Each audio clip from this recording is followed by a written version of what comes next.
প্রায় ৩ বছর পর ফের জাতীয় দলে ফিরেছেন উইকেটরক্ষক ব্যাটার কাজী নুরুল হাসান সোহান। সর্বশেষ খেলেছেন ২০২২ সালের নভেম্বরে অস্ট্রেলিয়ার মাটিতে অনুষ্ঠিত টি-২০ বিশ্বকাপে। দীর্ঘ বিরতির পর ফেরার মঞ্চ পেয়ে ক্রিকেটারটি প্রতিটা মুহূর্ত কাজে লাগানোর চেষ্টা করছেন। একইভাবে সাইফ হাসানও জাতীয় দলে ফিরে আলোড়ন সৃষ্টি করেছেন। যদিও তিনি খেলেছিলেন এ দলের হয়ে, এবার প্রায় ৩.৫ বছর পর মূল দলে ফেরার সুযোগ তাকে নতুন উদ্দীপনা দিয়েছে।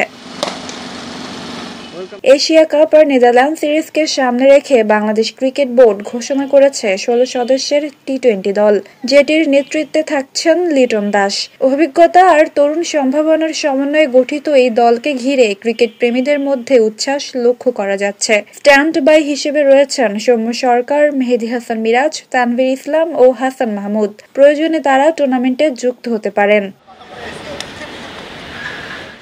আগামী ৩০ আগস্ট সিলেটে শুরু হতে যাচ্ছে নেদারল্যান্ডসের বিপক্ষে ৩ ম্যাচের টি-২০ সিরিজ। এটি হবে দলের জন্য প্রস্তুতির মূল মঞ্চ, যেখানে খেলোয়াড়রা নিজস্ব ফর্ম যাচাইয়ের পাশাপাশি জাতীয় দলে ফেরার সুযোগের সম্ভাবনা তৈরি করবে।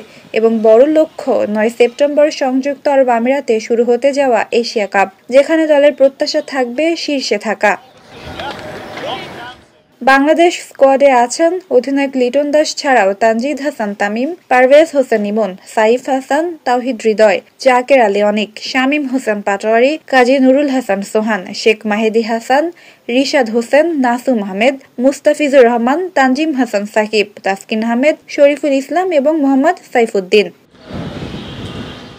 দীর্ঘ বিরতি কাটিয়ে ফেরার আনন্দ, নতুন অধিনায়কের নেতৃত্ব আর তরুণ সম্ভাবনার মিশ্রণে তৈরি এই দলকে ঘিরে ক্রিকেট প্রেমীদের আশা, অপেক্ষা আর উত্তেজনা সবই এখন তুঙ্গে।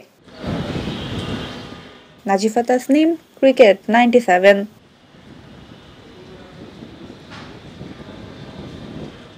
ওয়ালটন এখন দেশের সীমানা পেরিয়ে পৌঁছে গিয়েছে ৫০টিরও বেশি দেশে। ওয়ালটন, ঘরে ঘরে, বিশ্বজুড়ে।